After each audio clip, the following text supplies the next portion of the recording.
Siguro ay magtataka ka sa aking sasabihin, ngunit ang katotohanan ay payak lamang. Ang dahilan kung bakit wala ka pa ring pera na iyong ninanais ay walang kinalaman sa ekonomiya, sa iyong amo, sa gobyerno, o sa iyong pinag-aralan. Sa katotohanan, ang tunay na kalaban ay nasa iyong kalooban, nakatago, tahimik na kumikilos araw-araw nang hindi mo namamalayan, at sinisira ang iyong pananalapi. Tinutukoy ko ang isang bagay na halos walang nakakaunawa, ngunit siyang nagkokontrol sa iyong buong buhay, ang iyong pananaw. Alam mo ba yung palaging pakiramdam na nagtatrabaho, ngunit walang natitirang pera sa huli ng buwan? O yung takot na pumipigil sa iyo tuwing naiisip mong mag-invest, magpalit ng trabaho, o magsimula ng negosyo? At ang pinakamasama, yung tinig sa iyong isipan na laging nagsasabi, hindi ito para sa iyo, hindi ka magkakaroon ng tunay na pera. Alam ko ang tinig na iyan, sumigaw na rin yan sa aking isipan sa loob ng maraming taon. Karamihan sa mga tao ay ginugugol ang kanilang buong buhay sa pagtatangkang lutasin ang problema ng kawalan ng pera sa pamamagitan ng pagtingin sa mga maling lugar. Naniniwala sila na ang sisihin ay ang mababang sahod, ang hindi makatarungang gobyerno, ang kawalan ng oportunidad, at ang ilan ay nag-isip pa na sila'y isinilang na may sumpa sa pananalapi. Ngunit ang katotohanan, ang tunay na problema ay hindi kailanman nasa labas, kundi nasa loob. Ito'y palaging usapin ng pananaw. Sa loob ng maraming taon, ako rin ay nahulog sa bitag na yan. Sinubukan ko ang lahat, naghanap ng 2 o 3 trabaho, nag-overtime, nagsakripisyo sa pamamagitan ng pagtatrabaho tuwing Sabado, Linggo, at pista opisyal, sa pag-aakalang sa wakas ay lilitaw na rin ang pera. Ngunit kahit gaano pa ako magsikap, ang resulta ay palaging pareho. Patuloy na dumarami ang mga bayarin, hindi sapat ang pera, at lalong lumalala ang pagkabigo. Doon ko napagtanto ang isang bagay, habang patuloy kong sinusubukang baguhin lamang ang mga resulta nang hindi binabago ang sanhi, walang tunay na magbabago. At alam mo ba kung ano ang sanhi? Ang aking pananaw, yung hindi nakikitang programa sa aking isipan na nagpapanatili sa akin sa isang pananalaping pattern ng kakulangan.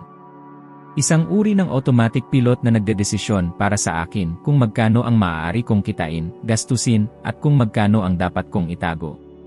Mas karaniwan ito kaysa sa iyong iniisip. Ilang beses ka nang nahuli sa pagsasabi ng mga katagang, hindi namimitas ng pera sa puno, kailangang maghirap para kumita ng pera, o yumayaman lang ang mayayaman dahil sinasamantala nila ang iba.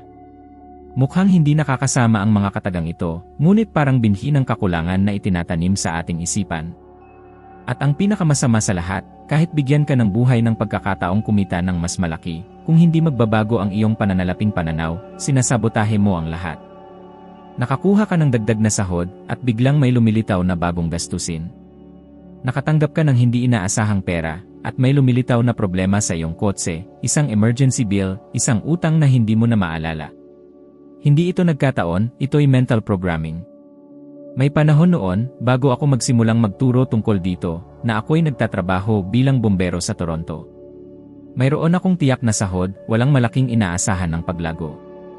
Ngunit nakikita ko ang mga kasamahan ko na kumikita rin tulad ko, nakakapag-ipon, nakakapag-invest, samantalang halos hindi ko kayang bayaran ang upa. Alam mo ba kung bakit? Dahil iba ang kanilang pananaw. Naniniwala sila na karapat-dapat silang umunlad, ako hindi. Iyon ang isa sa pinakamahirap na pagkilala na naranasan ko sa buhay. Tumingin sa salamin at mapagtanto na ang pinakamalaki kong kaaway ay ako mismo. Na ang kwentong sinasabi ko sa aking sarili tungkol sa pagiging mahirap, tungkol sa walang swerte, ay isang dahilan lamang para hindi harapin ang katotohanan. Ang aking subconscious ay sinasabotahe ang bawat hakbang na ginagawa ko patungo sa kaunlaran. At alam ko na maaaring mahirap tanggapin ito. Siguro'y nakikinig ka sa akin ngayon at iniisip, Bob, hindi mo naintindihan, iba ang sitwasyon ko, mayroon akong mga anak, mayroon akong mga utang, tumaas ang halaga ng pamumuhay. Ngunit naintindihan ko. Naranasan ko na yan.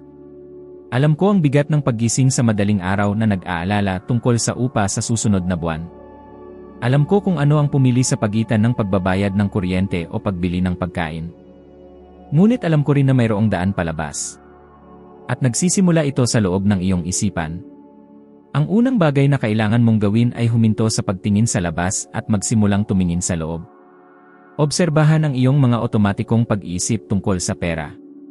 Isulat ang mga paniniwala na dala mo mula pa noong pagkabata. Tanungin ang iyong sarili, saan nanggaling ang ideyang ito na hindi ako karapat-dapat magkaroon ng pera? Dahil maniwala ka, karapat-dapat ka. Tayong lahat ay karapat-dapat. Mayroong mga pag-aaral sa psikolohiyang pang-asal na nagpapakita na ang mga batang nakararanas ng negatibong kataga tungkol sa pera sa kanilang unang yugto ng buhay ay may mas malaking posibilidad na makaranas ng kahirapan sa pananalapi sa kanilang pagtanda. Para bang ang utak ay nakaprogram na upang laging mamuhay sa limitasyon. At ang tanging paraan upang malampasan ito ay sa pamamagitan ng reprogramming. Walang ibang paraan palabas.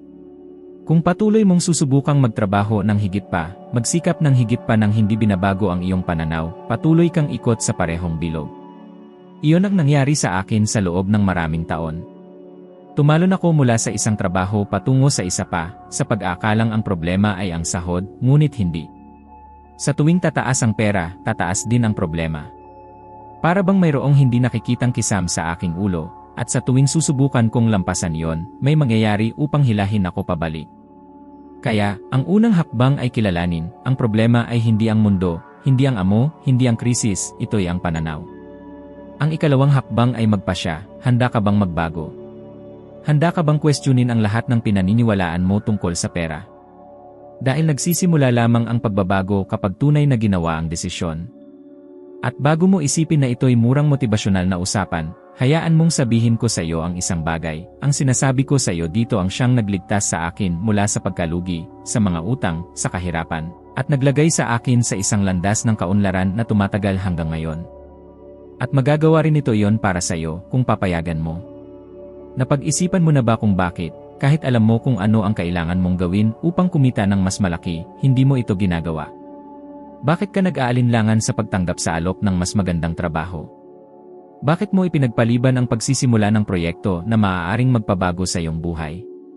O ang pinakamasama, bakit ka, tuwing nakakatanggap ng dagdag na pera, gumagawa ng paraan upang gastusin ang lahat para bang masusunog ang pera sa iyong bulsa? Hindi ito kakulangan ng talino, ni kakayahan, lalong hindi katamaran. Ang nasa likod ng lahat ng ito ay isang bagay na mas malalim, hindi nakikita ng iyong mga mata, ngunit labis na makapangyarihan, ang mga emosyon at paniniwala na nakaugat sa iyong subconscious tungkol sa pera. Inabot ako ng maraming taon upang maunawaan ito. Sa loob ng mahabang panahon, nakita ko ang aking sarili na inuulit ang mga pattern na nagpapanatili sa akin na bangkarote. Kapag kumita ako ng kaunti pa, nakaramdam ako ng kakaiba, hindi komportable, para bang hindi iyon para sa akin. Para bang mayroong emosyonal na preno na nagpilit sa akin na bumalik sa parehong antas tulad ng dati. At alam mo ba ang pinakakuryoso? Mayroong teknikal na pangalan para dito. Tinatawag ng mga psikologo na termostatong pinansyal. Isang konsepto na napatunayan sa mga pag-aaral ng neurosiyensya na nagpapakita na, tulad ng termostato ng iyong bahay na nagpapanatili ng temperatura sa loob ng isang tiyak na limitasyon, pinapanatili ng iyong isipan ang iyong pinansyal na buhay sa loob ng isang pattern na itinuturing nitong ligtas at pamilyar. Kung susubukan mong kumita ng higit pa sa pattern na iyon, lilikha ang iyong subconscious ng mga sitwasyon upang hilahin ka pabalik. Ilang beses ka nang nakakita ng isang taong nanalo sa loterya at, pagkatapos ng ilang taon, ay mas malala pa kaysa dati. Nangyari ito kay Michael Carroll sa United Kingdom. Nanalo siya ng katumbas ng 10 milyong piso sa loterya, at sa loob ng wala pang 5 taon, nawala ang lahat. Mga party, mapusok na pagbili, ganap na iresponsableng pagpapasya sa pananalapi, dahil ang kanyang pananaw, ang kanyang mental thermostat, ay nakaprogram para sa kahirapan. At tingnan mo, naranasan ko rin yon, ngunit sa ibang paraan. Nang magsimula akong magbigay ng mga panayam at magsimulang dumating ang aking unang mas malalaking tseke, hindi ko kayang pigilan ang pera. Nakahanap ako ng dahilan upang gastusin ang lahat. May isang beses na nakatanggap ako ng bayad na noon ay parang napakalaki para sa akin. At alam mo ba kung ano ang ginawa ko? Bumili ako ng ginamit na kotse na hindi ko naman kailangan, para lamang maging masaya sa loob ng ilang araw, at pagkatapos ay bumalik sa parehong hirap tulad ng dati. Sa sandaling iyon, wala akong ideya na ang aking subconscious ay sumisigaw, "Hoy Bob, bumalik ka sa iyong karaniwang antas, hindi ka pa handa para sa higit pa." At marahil ay nararanasan mo rin yon. Maaaring tuwing may lumilitaw na pagkakataong kumita ng higit pa, nagsisimula kang makaramdam ng kakaibang takot, pagkabalisa, isang pakiramdam na magkakamali, at sa huli ay sinasabotahe mo ang lahat. Ang hadlang na ito ay emosyonal. Ito'y nakaugat sa mga karanasan na naranasan mo sa pera mula pa noong pagkabata. Marahil ay lumaki ka na naririnig ang iyong mga magulang na nag-aaway dahil sa mga bayarin. O narinig mo ang mga katagang, madumi ang pera, hindi mabuti ang mga mayayamang tao, kung gusto mo ng pera kailangan mong maghirap. Ang bawat isa sa mga katagang iyon ay parang isang ladrilyo na bumubuo ng pader sa loob mo. Isang hindi nakikitang pader na pumipigil sa iyo na sumulong. At narito ang isang kawili-wiling datos, natuklasan ng isang pag-aaral mula sa Universidad ng Cambridge na karamihan sa mga paniniwala sa pananalapi ng isang tao ay nabuo na sa edad na 7 taon. Nangangahulugan ito na, ngayon, sinusubukan mong harapin ang pera gamit ang mga konsepto na nilikha ng isang 7 taong gulang na bata. Sa makatuwid, hindi sapat na magbasa lamang ng mga libro tungkol sa pananalapi, manood ng mga motibasyonal na video o gumawa ng mga kalkulasyon at spreadsheet. Hanggat hindi nagbabago ang iyong emosyonal na pananaw, ang pera ay maaaring lumitaw, ngunit tatagas ito sa iyong mga kamay tulad ng buhangin. Kaya pakinggan mo ako, ang unang hakbang ay magkaroon ng kamalayan sa mga emosyong ito. Tuwing iniisip mo ang pera at nakakaramdam ka ng takot, pagkabalisa o maging galit, huminto, huminga ng malalim, at tanungin ang iyong sarili, saan nanggaling ito? Totoo ba talaga ito? O ito'y refleksyon lamang ng isang lumang pananaw na natutuhan ko nang hindi ko namamalayan?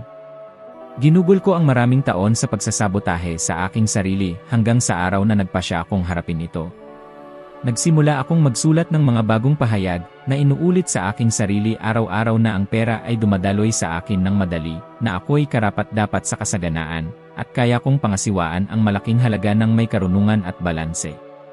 At hindi ito madali sa simula, lumaban ang aking subconscious, ngunit sa pag-ulit at emosyon, nagsimulang magbago ang mga bagay. At iyon mismo ang kailangan mong simulan ngayon. Hindi bukas, hindi sa susunod na linggo, ngayon. Dahil hanggat patuloy mong pinapakain ng takot, patuloy na tatakas ang pera sa iyo.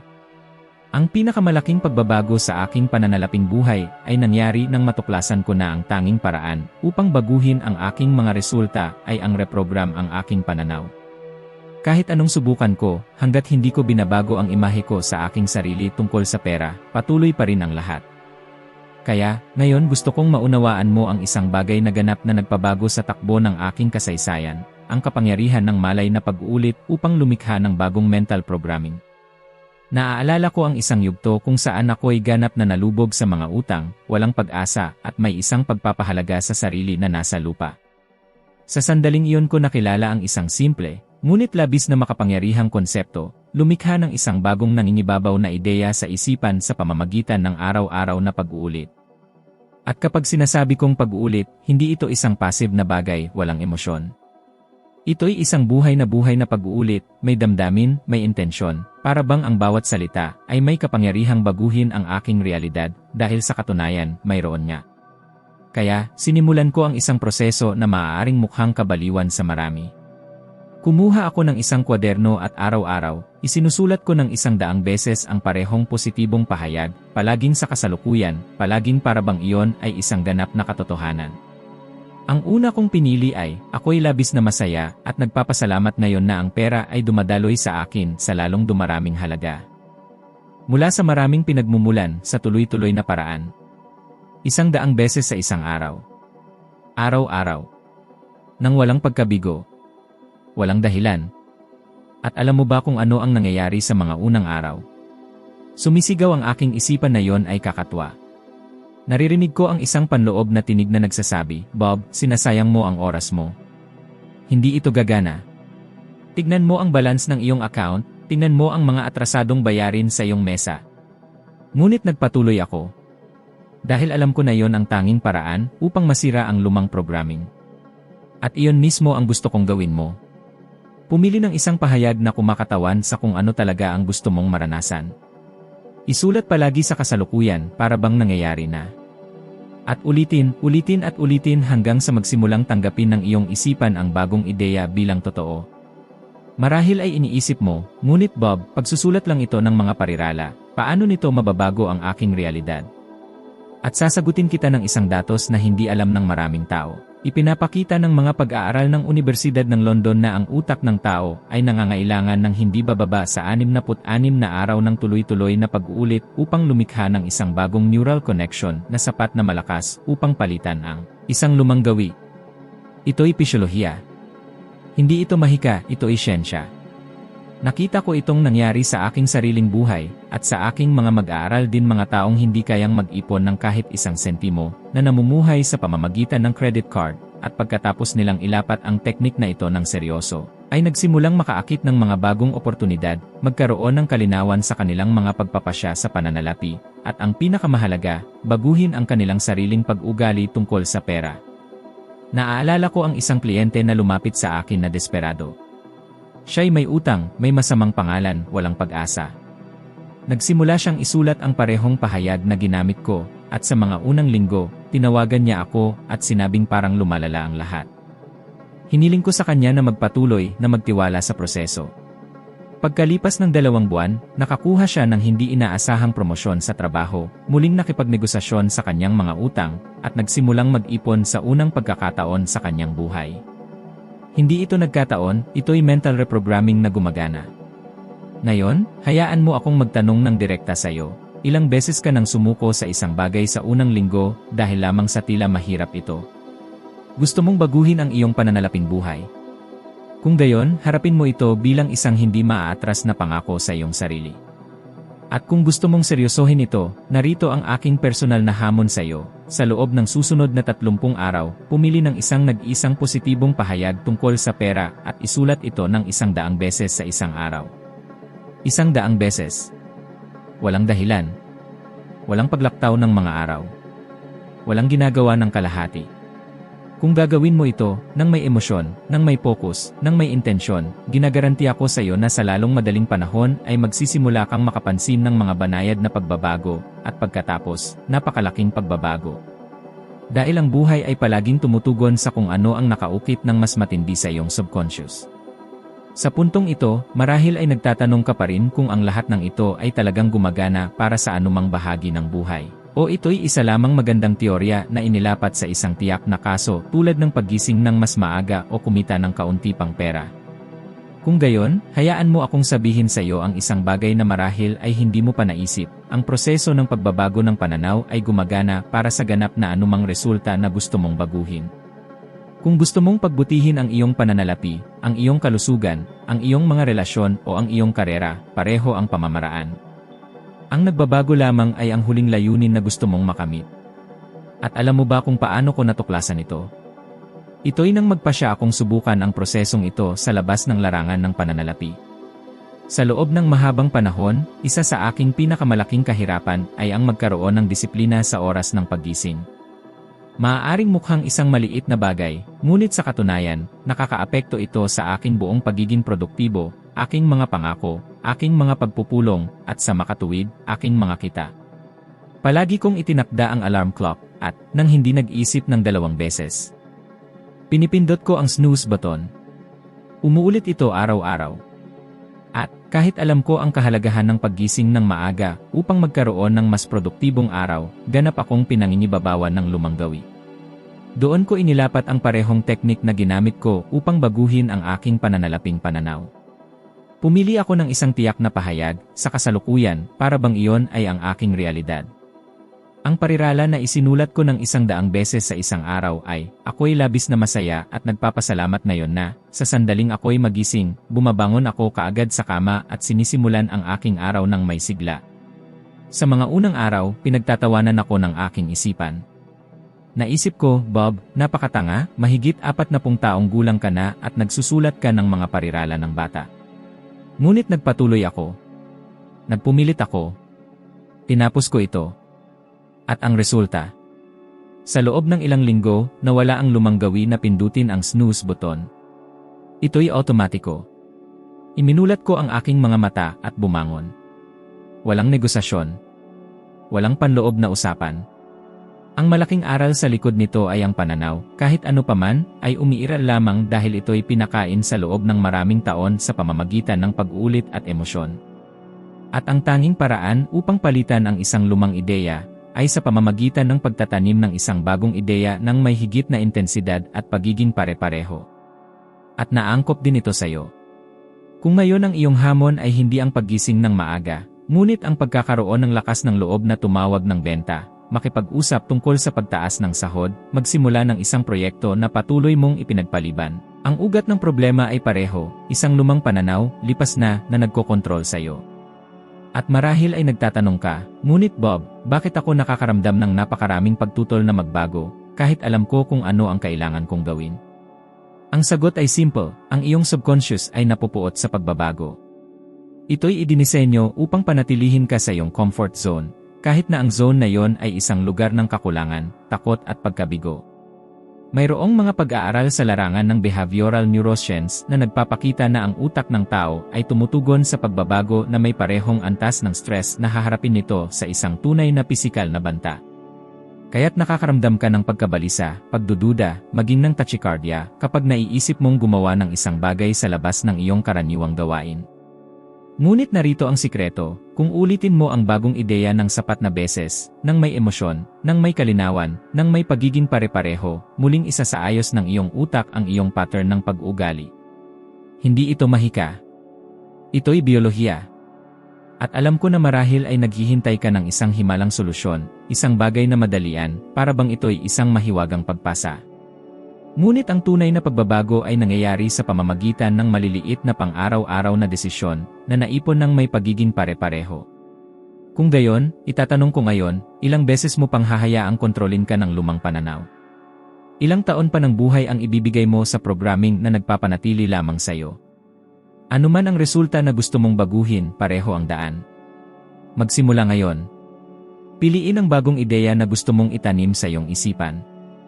Isulat, damhin, ulitin hanggang sa ito ay maging mas malakas kaysa sa lumang kwento na sinasabi mo sa iyong sarili. At para lamang tapusin, sinasabi nila na ang nagpapasya na baguhin ang isang pananaw ngayon ay karaniwang tumitingin sa likod pagkatapos ng ilang buwan at nagtatanong, bakit hindi ko sinimulan ito noon? Ang tunay na dahilan kung bakit wala ka pa ring pera na gusto mo ay hindi kailanman nasa labas, palagi itong nasa iyong kalooban at may pangalan, pananaw. Hanggat hindi mo binabago ang panloob na programming na ito, ang mga resulta ay patuloy na magiging pareho, kahit gaano ka pa lumaban, magsikap o sumubok ng mga bagong estratehiya. Ngayong alam mo na ito, malinaw na mayroon kang kapangyarihang kontrolin at lumikha ng isang bagong pinansyal na realidad, simula sa maliliit na pagkilos na mukhang simple, ngunit may napakalaking epekto sa pamatagalan. At kung gusto mong magpatuloy na umakyat ng isa pang baitang sa iyong ebolusyon ng karunungan, upang maging hindi bababa sa 1% na mas mahusay kaysa sa ikaw ngayon, alam mo na, ang susunod na video ay nasa screen, handang dalhin ka pa ng mas malayo. Maraming salamat sa pakikiisa mo sa akin ngayon, at inaasahan kita sa susunod na video.